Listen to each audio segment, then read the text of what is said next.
उत्तर प्रदेश के संभल में हुई हिंसा को लेकर समाजवादी पार्टी के अध्यक्ष और प्रदेश के पूर्व मुख्यमंत्री अखिलेश यादव ने लोकसभा में शून्यकाल के दौरान गंभीर आरोप लगाए हैं। उन्होंने इसे सोची समझी साजिश करार देते हुए कहा कि संभल में भाईचारे को खत्म करने की कोशिश की गई है। अखिलेश ने पुलिस और प्रशासन पर भी निशाना साधते हुए कहा कि हिंसा के लिए जिम्मेदार अधिकारियों के खिलाफ हत्या का केस दर्ज होना चाहिए। अखिलेश यादव ने कहा कि संभल को अपने भाईचारे के लिए जाना जाता था, लेकिन वहां के सौहार्द को गोली मार दी गई। उन्होंने आरोप लगाया कि बीजेपी और उसके सहयोगी दल मजहबी सौहार्द को नुकसान पहुंचाने के लिए पूरे देश में माहौल खराब कर रहे हैं। उन्होंने संभल की घटना को सोची समझी साजिश बताते हुए कहा कि सरकार संविधान का सम्मान नहीं करती और भाईचारे को खत्म करने की कोशिश कर रही है। अखिलेश ने पुलिस पर गंभीर आरोप लगाते हुए कहा कि पुलिस ने बेकसूर लोगों पर गोलियां चलाई। उन्होंने कहा, पुलिस ने लोगों को नमाज पढ़ने से रोका और जब लोगों ने इसका कारण पूछा तो उन्हें गोली मार दी गई। पुलिस ने उन लोगों पर भी गोली चलाई जो बाजार में सामान खरीदने गए थे, जिसमें 5 लोगों की मौत हो गई।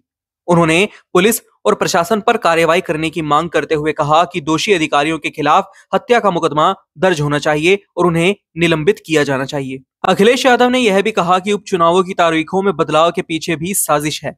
उन्होंने बताया कि पहले उपचुनाव 13 नवंबर को होना था, लेकिन तारीख बदलकर 20 नवंबर कर दी गई।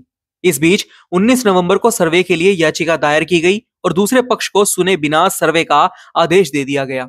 उन्होंने सवाल उठाया कि जब एक बार 2.5 घंटे का सर्वे हो चुका था तो फिर दोबारा सर्वे की जरूरत क्या थी। अखिलेश यादव ने अपने भाषण में योगी आदित्यनाथ और प्रधानमंत्री नरेंद्र मोदी के बीच सत्ता संघर्ष का भी संकेत दिया। उन्होंने कहा, यह दिल्ली और लखनऊ के बीच की जंग है। लखनऊ में बैठे लोग उसी तरह दिल्ली पहुंचना चाहते हैं जैसे दिल्ली में बैठे लोग सत्ता में आए थे। उन्होंने अप्रत्यक्ष रूप से भाजपा नेतृत्व पर हमला करते हुए इसे सत्ता हासिल करने की साजिश करार दिया। अखिलेश यादव के भाषण के दौरान केंद्रीय मंत्री पीयूष गोयल और गिरिराज सिंह ने बार बार टोका, लेकिन सपा प्रमुख ने अपना भाषण जारी रखा। उन्होंने कहा कि हिंसा भड़काने वालों और प्रशासनिक अधिकारियों पर सख्त कार्यवाही होनी चाहिए। संभल हिंसा को लेकर अखिलेश यादव के आरोपों ने उत्तर प्रदेश की राजनीति में हलचल मचा दी है। सपा प्रमुख ने इसे भाजपा की साजिश बताते हुए संविधान और भाईचारे की रक्षा की बात कही।